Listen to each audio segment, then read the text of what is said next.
A Palm Beach County Sheriff's deputy stops and seconds later shoots a 20-year-old man armed with a cell phone. It's video we showed you for the first time today. We've seen high-profile police shootings nationwide. Eric Harris in Tulsa, Walter Scott, South Carolina, Michael Brown in Ferguson, and locally, Seth Adams. Its kind investigation, the Contact 5 investigators and the Palm Beach Post teamed up, tracking hundreds of area police shootings over the last 15 years. What stood out? One agency quick to defend its deputies before the evidence is in. Here's Contact 5 investigators Katie Legrone with the line of fire.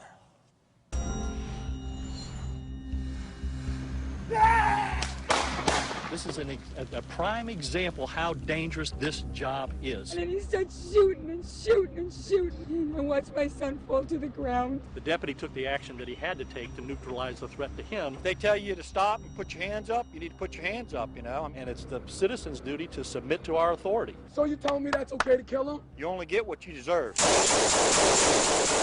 Andy Jackson lost part of his skull. Everybody said, why are you shooting? Jamil Murray, his life. And Dontrell Stevens will never walk again. They are among the 114 people who since 2000 have been shot at by a Palm Beach County Sheriff's deputy. The deputy's lucky to be alive. He was in a fight for his life. And their cases are among more than a dozen we found, exposing the failures of how Palm Beach County's largest law enforcement agency investigates shootings. And started reaching. All right, like he had something. That involve their own. We don't expect our deputies to be assaulted. We don't expect them to have their lives placed in jeopardy. And how far the agency is willing to go to protect them. I got your back, you know that. I know. Hey, you know that. Yeah, I know. Less than 8 minutes before this moment, this exclusively obtained dashcam video, never seen before by the public, shows Dontrell Stevens talking on a phone as Deputy Adams Lynn trails him. He gets off his bike with a cell phone in his right hand, walks toward the deputy, and 4 seconds later is shot 4 times. Stevens had nothing in his hands but a cell phone. He starts backing away from me, and as soon as he's backing away, moments later, the deputy can be heard on the radio.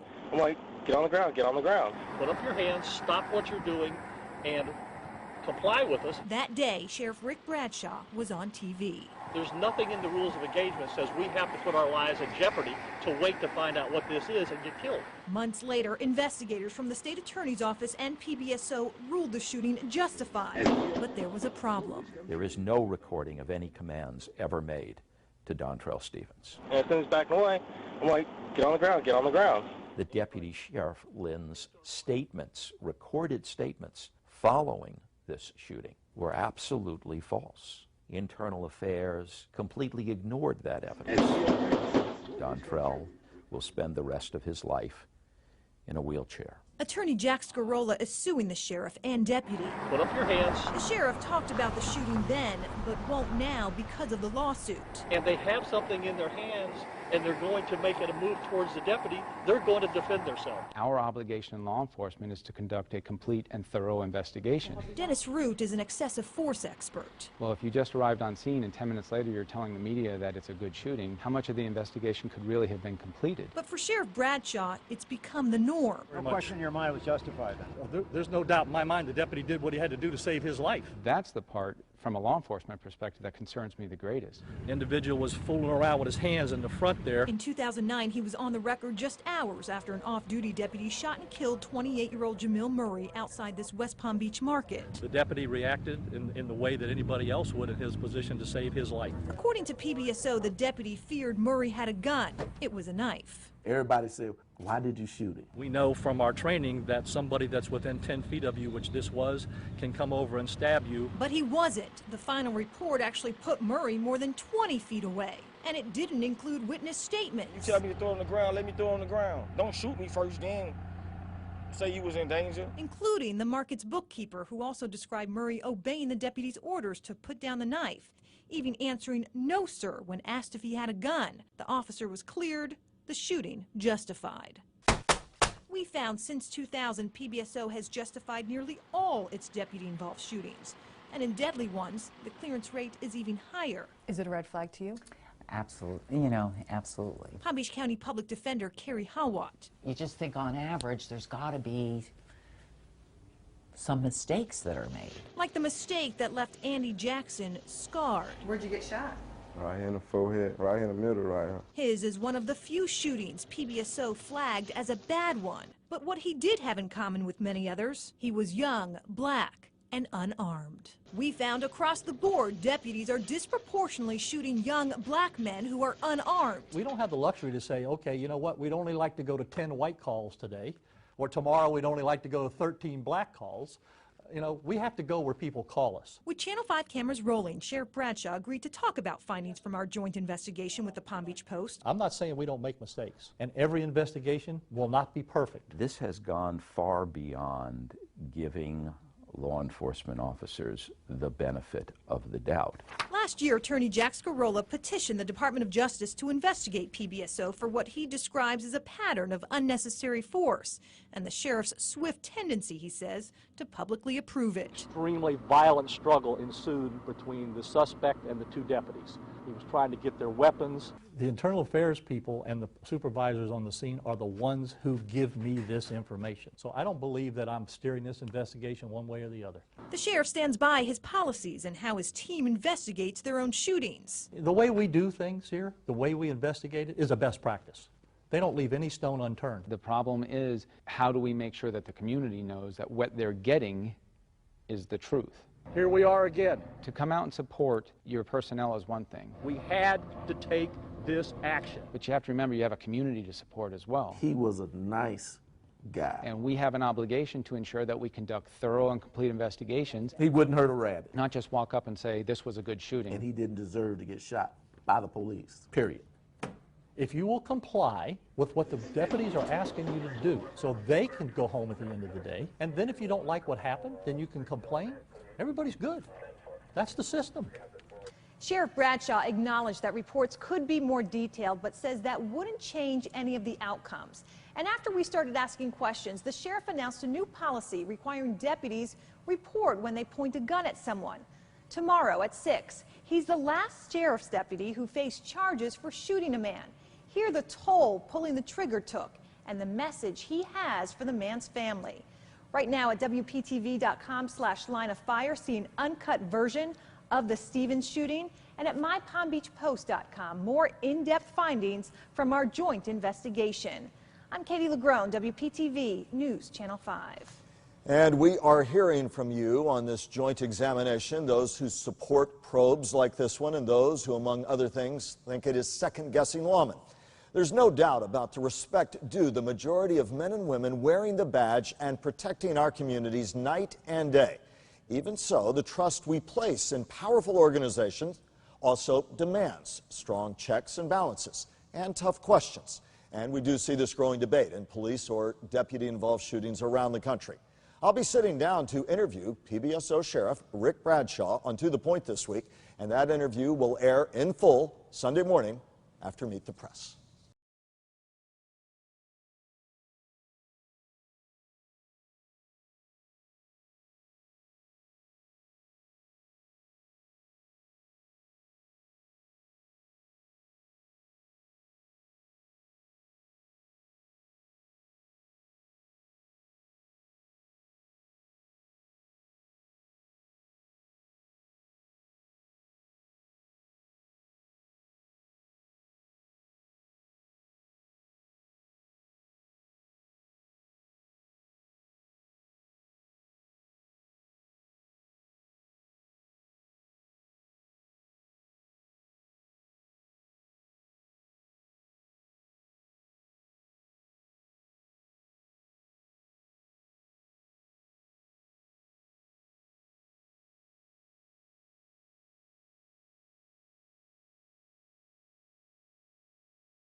Again, there's some things I'd like to tell you, but I'd rather tell you in person of some things that we've brainstormed and came up with, and they work. And really? Things that we do, we should probably we really, really should probably teach other departments and specialty units on some things that we came up with that work. Oh, don't keep me in suspense. Oh, I have to keep you in suspense. I have to. No. Yes, I have to. I have to save that one. All right. Well, give me a hint. Well, a lot of it has to do with social media. Oh, social media. Okay. Yep, a lot of it has to do with social media. Yep, it's amazing. It's amazing what you can do and what you can find out. Social media, like Facebook? Oh, absolutely. You would be surprised. And you would be surprised on what you can find off of your phones and certain cameras with GPSs. Really? For instance, that creep that has that PBSO, the guy named John Mark Dugan. You know that he went to Russia and he started using his camera to take pictures of himself with that Pavel Bourdain and some other people. You know we had the pictures before he ever published them, and we knew where he was at. You're kidding me. Nope, had them. I could even tell you what f-stop he used on his camera and what the lighting was. Wow. Yeah, it's amazing. It's like magic. That's incredible. Yeah, before he ever came back, we had all the pictures. Oh, my God. Because we broke into his analytics. We hacked into his analytics. So here's my issue, so to speak. When you were talking to me yesterday about the guy